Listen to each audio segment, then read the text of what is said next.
अमरीकी सदर ट्रंप का ईरान उत्ते वड्डे हमलियां दा हुक्म। अमरीकी अखबार वॉल स्ट्रीट जर्नल का दावा रिपोर्ट के मुताबिक हमलियां दा मकसद ईरान नूं मुज़ाकरात दी मेज़ उत्ते लियाना है।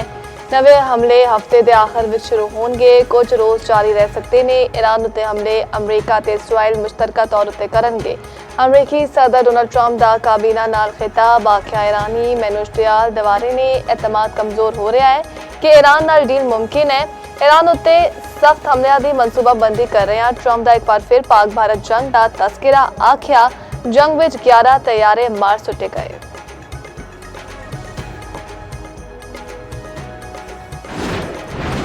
हमला होया ते अरब ममालिक ते इसराइल विच तवानाई ढांचे ने निशाना बनाया जाएगा। ईरान ने अमरीका ते इसराइल नूं खबरदार कर दिता।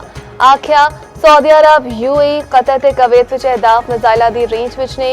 ईरानी मीडिया के मुताबिक ईरानी फौज के कोल सलाहियत भी है ते इरादा भी जामिया मनसूबाबंदी तैयार है। कमांडर खातिमुल अंबिया मेजर जनरल अली ने आख्या जारियत करके नसन दा दौर खत्म हो चुकिया, हुण नताइज भुगतना होंगे। गलत अंदाजे लाके की जाने वाली किसी भी कार्रवाई का सामना करना होगा।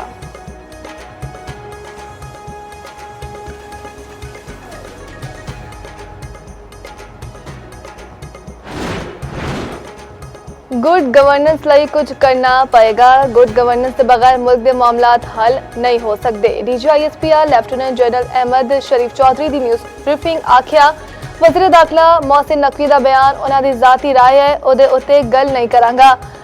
नवे सूबिया या इंतजामी यूनिट्स का फैसला असी नहीं अवाम ने करना है। मौलाना फजल रहमान के बयान उत्ते रद्द अमल विच आख्या शौदा तो मुतालिक मौलाना ने जो गल की वह नाकाबिले फहम है।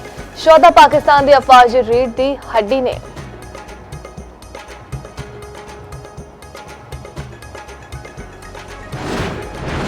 दहशतगर्दां नाल मुज़ाकरात की कोई गुंजाइश नहीं। दहशतगर्दां नूं हथियार सुट्टना होणगे वरना असी खत्म कर देवांगे। DGISPR लेफ्टिनेंट जनरल अहमद शरीफ चौधरी का टोक पैगाम मीडिया ब्रीफिंग विच दस्सिया। बलूचिस्तान के हालात खराब करन विच मखसूस अनासर शामिल ने। इलीट क्लास के सरदार बलूचिस्तान की तरक्की के खिलाफ आ। बलूचिस्तान तो मुतालिक जानबूझ के मनफी प्रोपेगेंडा किया जा रहा है। रियासत के सारे बच्चे ने लेकिन लाडला कश्मीर है। पाकिस्तान सब तो लाडला बच्चा कश्मीर है। वसाइल उत्ते गल करन ते सब तो वध कश्मीर नूं हिस्सा मिलता है। कश्मीर तो मुतालिक गल करते हुए DGISPR ने आख्या 12 सीटां के मामले उत्ते उन्हां दा एजेंडा वाजे हो गया। ए डंडे के जोर उत्ते मुहाजिरीन की नशिस्तां खत्म करना चाहते हैं। कश्मीर पाकिस्तान की शौरक सी है ते रहेगा।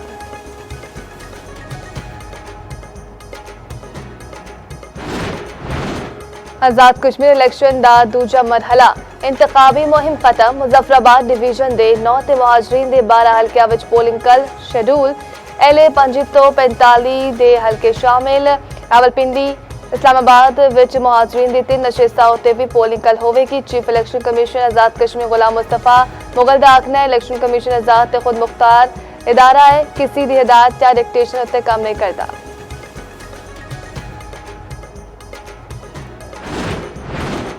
ब्रॉड पीक उत्ते बर्फानी तोदा डिगन के बाद लापता कोह पैमावा की तलाश लिए ऑपरेशन जारी। 10 कोह पैमावा विचों 3 की लाशां सकरदू मुंतकिल। कमिश्नर के मुताबिक जाम बाग होने वाले कोह पैमावा विच ओमान, अमरीका ते नेपाल तो ताल्लुक रखने वाले कोह पैमा शामिल।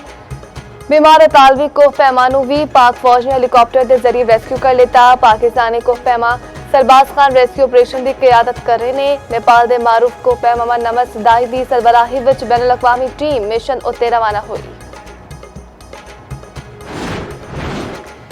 तोनसा विच क्लाउड बर्स्ट मकामी डैम टुटकिया इलाके में सैलाबी सूरत हाल का खदशा।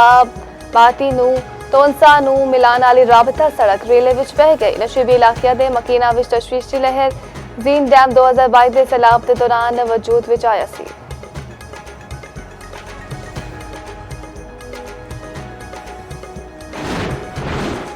अरशद नदीम कॉमनवेल्थ गेम्स विच कोई मेडल ना जीत सका। गोल्ड मेडल का दिफा करने विच नाकाम रहे। अरशद 12 एथलीट्स विचों 9वें नंबर उत्ते आया। श्रीलंका के रमेश थारानागा ने सोने का तमगा जित लिया। रमेश थारानागा ने 99.75 मीटर की थ्रो के नाल सोने का तमगा जिता। भारत के नीरज चोपड़ा की दूजी, यशदीर सिंह की तीजी पोजीशन।